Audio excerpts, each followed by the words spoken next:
Good evening, everyone, and welcome to a Week 8 edition of the Coach McVay Show, presented by Microsoft Surface. The Rams are off to Dallas to take on the Cowboys this week in an NFC showdown. I'm JB Long, D'Marco Farr at my side, and the head coach of your Los Angeles Rams, Sean McVay. You said yesterday that you were more encouraged in this team now than you were at the outset of the season, and I can see why. I think the three of us would all say the Rams are better than 3-4. Yeah, but we are 3-4, you know, and I think there's opportunities when you look at the game, and you don't want to take away from the credit that Pittsburgh deserves for finding a way, but there was moments in that game, and I know our players know where, you know, we can seize that moment, we can overcome some of the different things, and there's those turning points that it can totally change the trajectory of the way that the game is finished, and we've got to continue to do a good job of playing complementary ball, being able to play off of one another, pick each other up, and you know, the sequence where we ended up getting the turnover coming out of the second half, they end up capitalizing and go up 10-9. You're saying, oh, man, that's tough. However, I love the way that we ended up driving back down the field, you know, on our offense and being able to get a touchdown, convert the 2-point conversion to a 17-10 game. I love the way that we got to stop defensively in a 4-play sequence where we almost get a turnover on the second down, get the third down stops, 4 plays later, they punt it back. And then, you know, Matthew Stafford makes a gutsy scramble on a 3rd down and 7 to get us inside the 35-yard line. We're up 17-10. There's under 2 minutes left in the third quarter. And to come away with at the end of that drive, there's a minute and a half left in the third quarter, but to come away with no points there when there was some chances, whether it's to go up 10, to end up getting a touchdown with some of the opportunities that we had in the 3-play sequence after that. Those are those moments that you can seize, and then, you know, they were able to grab some of the momentum back in their favor, and, you know, we can get those things done. I know we can, and that's where I come away encouraged. You know, but we are what our record says. There's a lot of football left to be played, but there's too many good moments throughout these 7 games, and there's too many opportunities for us to say, all right, how do we figure out how to bottle that up? And that's something that I got to do a better job of figuring out how to help in regards to the consistency throughout all 4 quarters and being able to play off of you know, one another as it relates to offense, defense, and special teams. But I love working with this group, and you know, you want to have them feel some of these things that I think they're working towards, and I think it's going to come. You know, I know I've been around this game too long, and it's to a fault, you know, too much of my life, D'Marco. No, I love this stuff, and you just know when it's, you know, when it's there, and you can take advantage of some of the opportunities, as opposed to, man, you're just really far away, and that is not the case at all with this team. You got a long way to go, man. Yeah. We're at the embryo stage, but I'm with you, man. I mean, that's one of those games where you want to saw a car in half, where you're just upset, not at people, but just, damn, that's one you should have had. You're disappointed. You know, there's a difference between being disappointed and discouraged. And, you know, I'm disappointed because I know what we're capable of. And I think the best thing about this group, D'Marco, is I want us all to look inward, right? Where are the decisions and the situations and the circumstances where I could provide better clarity, better decision making, better overall management for our team? Where is the situations that our players could execute within their roles and their techniques and whatever they're asked to, you know, to get done, you know, on any given play, and if we can all feel that way as coaches and players, and then apply it with the right mindset and the right spirit moving forward, it's all you can do, and you can be proud of the way you handle it, and you know, and that's what it's about. You don't have to be an NFL mind to know that you need to kick the football better, but I bet behind every missed field goal in the NFL, there's a sequence of events that say, well, why are you kicking the field goal in the first place, right? That somewhere on that offense, there was a breakdown that brought the kicking unit onto the field. So it's not just Brett Maher this week, and you know, there's some long attempts. You know, we got to make the extra point. You know, it's a good protection, and it's something that he's done really consistently. But I do think you want to understand the fact that a lot of these misses are in that, you know, 50+ range, which, you know, that's a challenging kick. I don't care whether you're Brett Maher, whether you're the Matt Gaze of the world, but you know, you look at everything, and it's not exclusive to just that kick, but that's where you kick yourself in some of those situations that lead up to it. All right, well, what could we have done on the 3rd down and 5 when we have the first 53-yarder?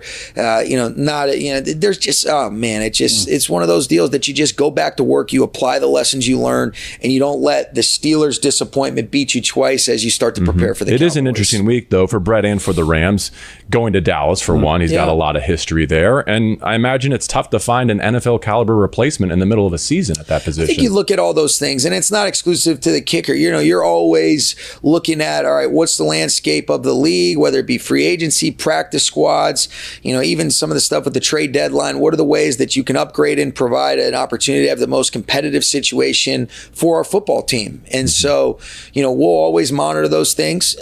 Do we want to be better and more consistent? Yeah, of course, and that's not something that we're going to run away from. But I do think you want to be understanding to the fact that, they're not, short field goals that he was missing yesterday. The extra point, and the margin for error is really slim, and it's a challenging job to be a kicker in this league. Yeah, let he who was without the first mistake, whatever, cast the first. Everybody makes mistakes. Sure. His are just magnified. And shout out to Watt. The big guy caught it. Amazing. But that was the only play he made in the game. I think that speaks to your game plan and how you were running the football, keeping them off balance. Job, but that play was certainly impactful. Yeah. And, he caught it. I mean, give him credit. It was a great play. Yeah, great play. It was a good play by him. Yeah. And the other thing, winning is great deodorant, because in some respects, I thought you played better in a loss than you did in a win, if that makes any sense. Which one? Like Arizona, I thought you did some things better this week, but the result wasn't what you wanted. It's just football's weird that way. It is weird. And that's where, when you look at the way that the game unfolds and how reliant you are on each side and each phase and how we can do a better job, you look at it and you say, okay, well, what is an example of complementary football that I know we can improve upon? All right. When our defense is doing a great job of basically choking out their offense in the beginning of the game, now you're saying, well, how did they get their first 10 points? Well, I'll tell you, their first 3 points that they got were when they got the ball on the minus 43-yard line, and they only had to go 7 plays and not really get many yards at all to be able to hit a 53-yard field goal themselves. All right, so we miss a field goal, then they end up going down and getting a 3-0 lead. Right. And then on the first play of the second half, they get the ball on the +7 going in, and 3 plays later they punch it in, and that's how they got their first 10 points of the game, when we basically going 3 and out, forcing them, getting sacks, having free runners coming at them, and those are where the complementary elements of making those kicks or being better to be able to get in field goal range where it's not so far out, or taking care of the football, or making better decisions to not leave ourselves susceptible to some of those things.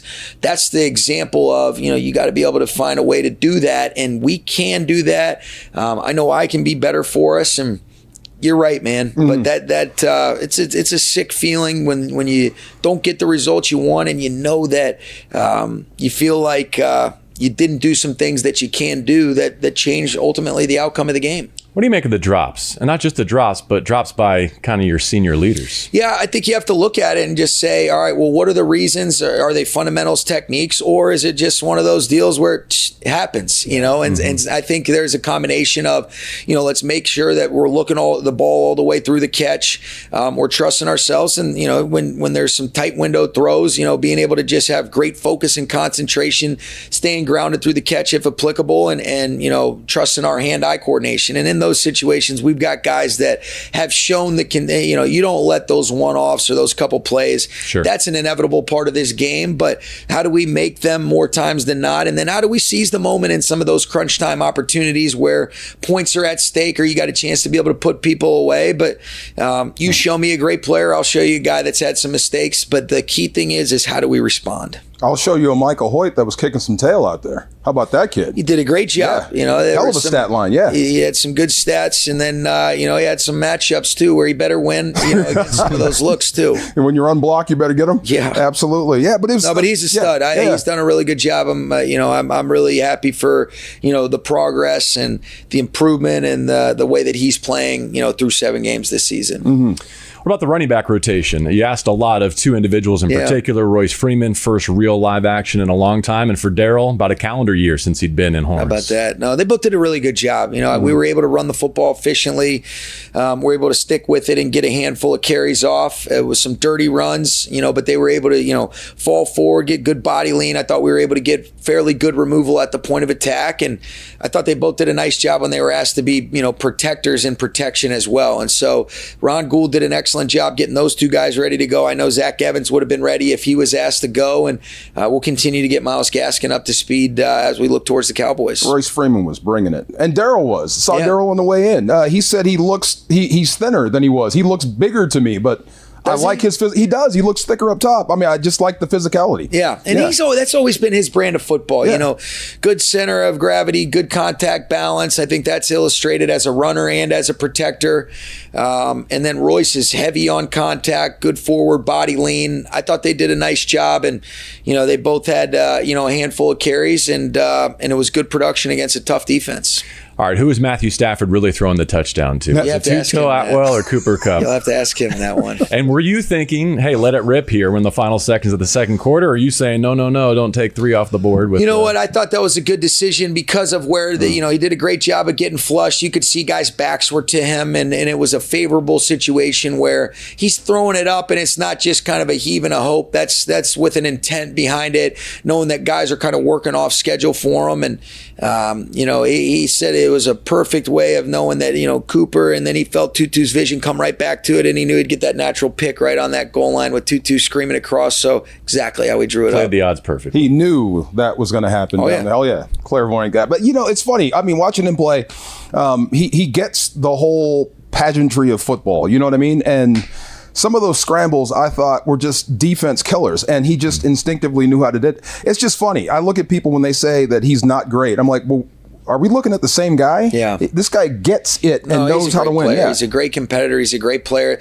That's why I was so disappointed when he ends up making a gutsy play on the 3rd and 7 to scramble for 8 when we had to have it. They bring a 2-safety simulated fire zone, and that was a big play where that's where you say, all right, hey, that's that momentum shift. You could see what it did to the sidelines, to everybody else, and it was really that is where you got to be able to seize those moments, and he gave us an opportunity to be able to do that, and unfortunately we weren't able to deliver as a team, and we'll learn from it and we'll move forward. Can you replicate that at practice? I know you do situational stuff. I mean, you can't replicate because the quarterback's not live, and some of those things. But he's got such great instincts. Even he had a good scramble in the first drive, where it's a 3rd down and 4. He gets it to a 4th down and 1. We had a hold, unfortunately, that knocked us back, that led to the sack. But there was too many times where I thought we got in our own way of putting ourselves behind the sticks, because we've been a fairly efficient offense that's been able to move the ball. But we got to be able to score more points. We got to be able to be more, consistent in the execution with some of our operations as it relates to teams with our field goal unit, and that's going to lead to more points. But we've got to be able to start scoring more points because of the efficiency at which we're moving the football. Points is the number one thing, and we got to do a better job of that. I want to take it to a sequence in the third quarter. You talk about moving the football, and Puka proves that he's a receiver who can do both. Yeah, go up and get it at the left sideline, and then later run over a couple Steelers for a 20-yarder. Yeah, that was what an unbelievable throw and catch, on the 30-plus yarder down the far sideline, and to be able to get his second foot in the ground. He made an unbelievable catch, going the opposite way on their sideline again. That was called out of bounds. In that 2-minute situation at the end of the first half. But Puka is an absolute stud. Got a matchup on kind of a switch verts play action right there. And he just went up and made a play, and I thought it was a perfect throw. And then when we ended up using the timeout on a 3rd down and 7, when we didn't really like the look that we had, those guys delivered in a big way. Catches a shallow, and you better bring everything when you're tackling him. And he goes for 20 on that 3rd down and 7 that ultimately led to Darrell Henderson punching it in. So he's a man, and he played like a freaking stud yesterday. The way his hair's on fire. Is this you, or are you trying to prove something? You know what I mean? That's who he is. That's who he is. And he's his toughness. The guy is I can't say enough good things about the way he competes, the humility that he has, and that's both with and without the football. I saw him with his family pregame, and it almost brought me to tears. He gave him a hug, and then he ran out on the field, and the way they watched him, just wow, I get it. I see where this comes from with you. Yeah, he's a special guy. The word toughness there reminds me of Russ Yeast, the way he handled the blindside block early. And then really the rest of his game against Pickens, where I'm sure he was fired up and wanted some get back, but he kept it disciplined in a way where he doesn't cost you 15. I thought that was big, and that was a really good job by Russ, being able to let his talking, be done in between the whistles, and the way that he played, and the way that he moved around, and the way that he saw things. I agree. I'm glad you brought that up. Yeah, he tried. Pickens just ducked.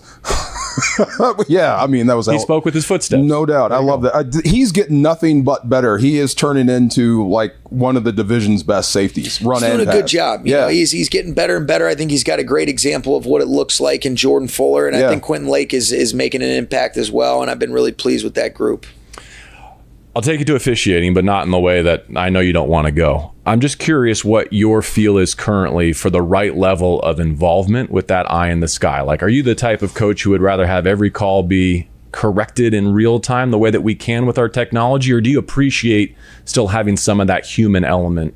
No, I don't see any reason why. I mean, if you said because I don't think it disrupts the timing of it. You know, there's there's enough situations that are very clear, but there are some that are those, all right, hey, how it looked out of the periphery, or where my eyes were based on the amount of stuff that I'm responsible for looking at as a snap unfolds in 4 to 6 seconds. That, I'm a fan in getting it right more consistently, especially if we've got the technology and the availability. And, you know, I don't know why you wouldn't be. Now, how can we make it as efficient as possible? Mm-hmm. Those are things that are above me, but I'd always rather have it be right. Go ahead. No, I was just going to say, like 20 seconds later on that sneak, it's reviewable, it's weird, and there was nothing you can do in that last. Yeah. And you can tell, I mean, from where I was standing, you can tell his knee hit. Yeah. You know, and it shouldn't have gotten to that point even on the third down, honestly. You know, I mean, that's just, I mean, you look at it and, you know, I'll be interested to just see what we're seeing on the one, even when they had it as offsetting penalties. But I'm not so sure that I understood that one on the third down on Akello. That was interesting for me to understand. Do you address with your players in any way? Because I know they're the ones putting their blood, sweat, and tears into it. Here's the thing that you address is that's out of our control. You know, what I'm interested in knowing from the refs are, all right, what are we seeing and how it's being officiated, so then how we can coach the techniques and the fundamentals. But after the fact, you know, when the call is made, we can't do anything about it. So we move on and you move forward the right way, because that is over. And that's the truth. And that's how I feel as a coach. That's how we need to feel as a player, because whether they got it right or wrong, the call they made is the call they made, and how we have to handle it and how we respond is what's of the most important, you know, element in that moment. And then, you know, the education and the understanding is important for us based on how stuff is supposed to be officiated from New York. I don't know what you tell them there. That's just me. Yeah, no, I heard from some of them post-game. Went off on the broadcast, yes. They're frustrated. Unbelievable. Davis Allen getting more than just a taste yesterday. What to make of a tight end emerging as part of your rotation? He did a good job. You know, we had some different 12 personnel groupings, and then he spelled Higbee a little bit. And so I've been pleased with his, you know, Nick Caley's such a good coach, does such a good job with that group, and been impressed and you know, and pleased with his kind of improvement, you know, as he's gotten more and more work. Another rookie to layer in. No doubt. When's the next practice? You need some help? I'm coming out. Yeah. Wednesday. Let me get on scout team. Let's go. I'm ready for Dallas. Come on. You're ready for Dallas. I know you are too. Yeah. Before we get there, Sean always has better things to do than sit with us on a Monday evening, but this week in particular, we love you as a football coach, but over the last, 7 years, we really come to care about you as a person too. So we're excited for the McVay family this week. Thank you for that. We just want to send you all our best. How are you feeling with respect to welcoming a child into the world? I feel good. You know, what a blessing it'll be. It still hasn't really set in. Should be here any day now, but man, I can't believe we didn't find a way to get that dub. Well, that's why they made next week. No, I heard exactly you. There's 10 games left, right? No, there's a lot of football left. But we're really, you know what? More importantly, there's certain things that are bigger than football. I love working with this team. I'm excited how we move forward. But man, am I excited about this addition to our family, and praying for a healthy and safe arrival here any day now. Amen. As are we, and I know you love the staff that you've assembled. How much in a moment like this does it feel good to lean on a Raheem Morris or a Mike LaFleur who you've brought in, who can take some off your plate this week? Yeah, it does. You know, and I think the good thing is, you know, with the implementation of technology and the advances of how we can communicate, I can still be there physically present with Veronica, and then also still get a couple things done. And then when I need to be there and it's really go time, then I'll be there. You got a couple of fathers laughing at you. You can't be coaching in the delivery room, Coach. You can't. Well, you guys will be the one that told me so then, huh? Wow. In all seriousness, wish you the best. Yes, sir. Bring that young man into the world on a winning note this week against the Dallas Cowboys. For Sean McVay, for D'Marco Farr, I'm JB Long. Thank you for being with us for the Coach McVay Show, as always, presented by Microsoft Surface.